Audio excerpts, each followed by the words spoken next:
The Amazon, the last call.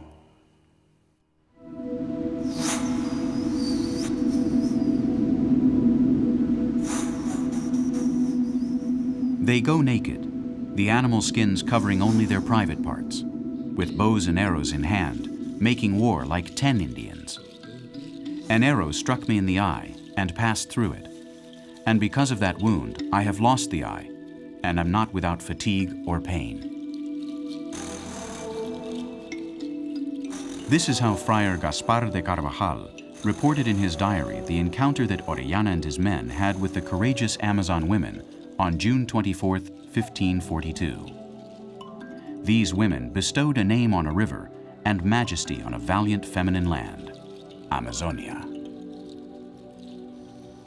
Some of its legendary fragrances were used to anoint and perfume legendary women.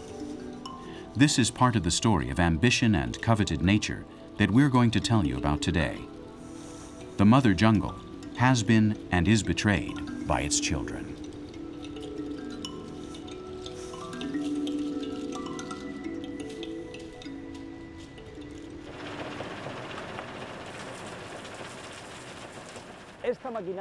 This machinery spews out 6,000 tons of faulty tires, pure waste, on a yearly basis.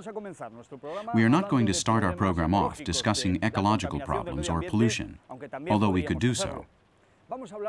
We're going to talk about the crying tree, the rubber tree, or the caucho as the Mayas christened it, the tree from which the most common Western articles, like the balls the children play with, come from.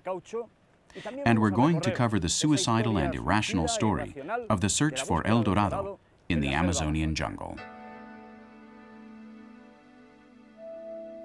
For Europe, the discovery of latex, the sap of the rubber tree, meant a revolution for Amazonia, one that we are still not capable of assessing today. The colonists took even more advantage of natives' knowledge and created industrial uses that would spread throughout the region in a misguided manner. In 1870, Barra, a village originally founded by the Portuguese, changed its name and rhythm.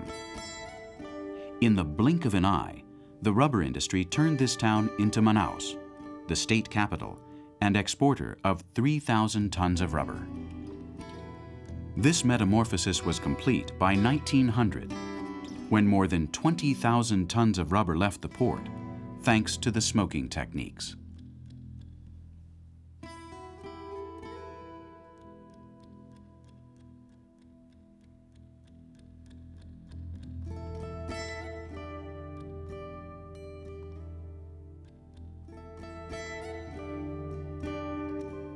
By 1910, Manaus was no longer considered the Paris of the tropics, an emerald in the heart of the rainforest, the center of the world in the most distant place, in the middle of the jungle.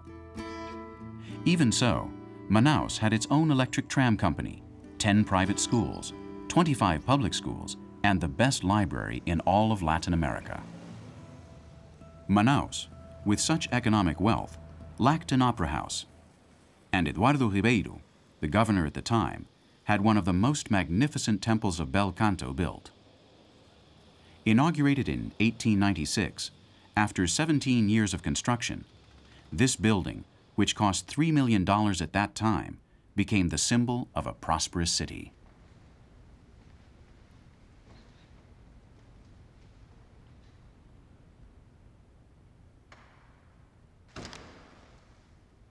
Piece by piece, its iron structure was brought in from Scotland, the stone came from Italy, and the 60,000 vitrified ceramic tiles, decorated with the colors of the Brazilian flag, which make the dome shine brightly, were imported from Alsace.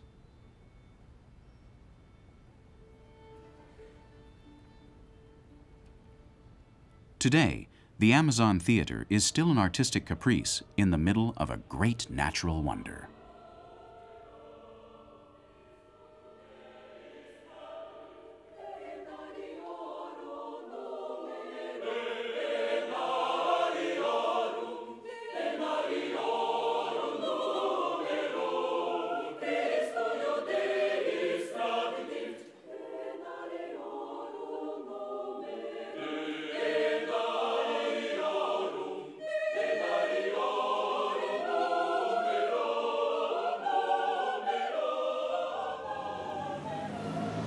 Let's leave the Amazon Theater behind, without forgetting that this was a customary stop for prestigious companies such as the Russian Ballet, and even for Enrico Caruso, who crossed half of the Amazon to sing here, although he had to leave since jungle disease cut his tropical tour short.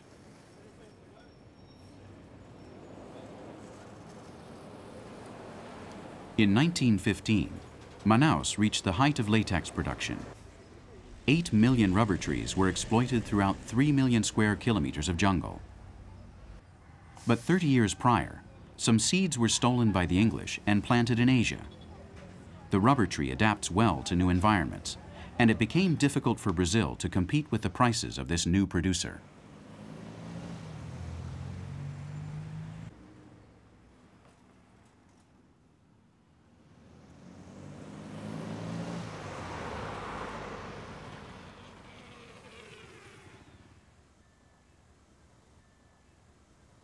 In the city of Faust, the set is taken down, and today we can appreciate a walk through Manaus, where wealth and desolation reached a par in a very short time. The appearance of a city that had everything thanks to the rubber industry, and one that lost everything when it all ran out.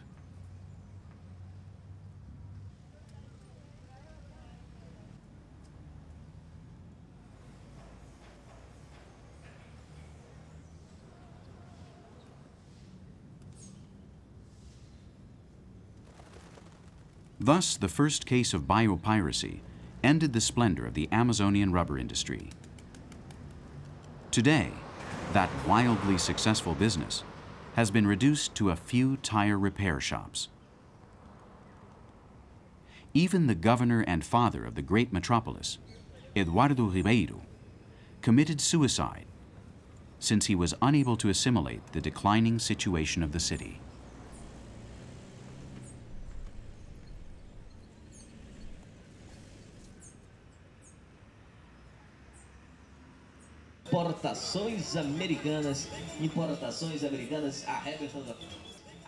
But the conquest of the jungle continues along its relentless path.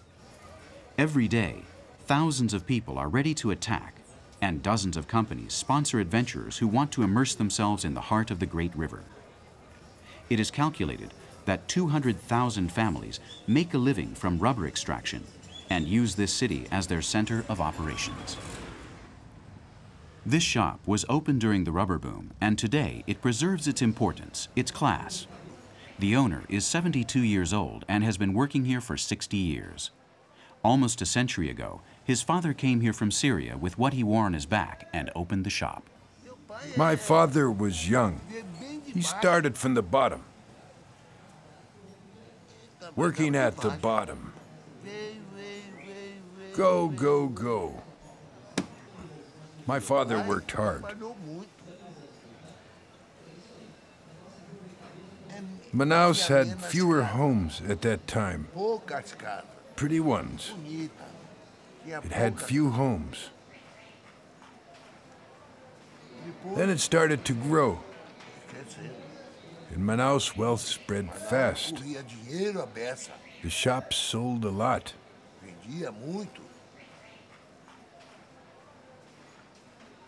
I was selling 4,000, 5,000, 10,000 a day. And today, almost nothing.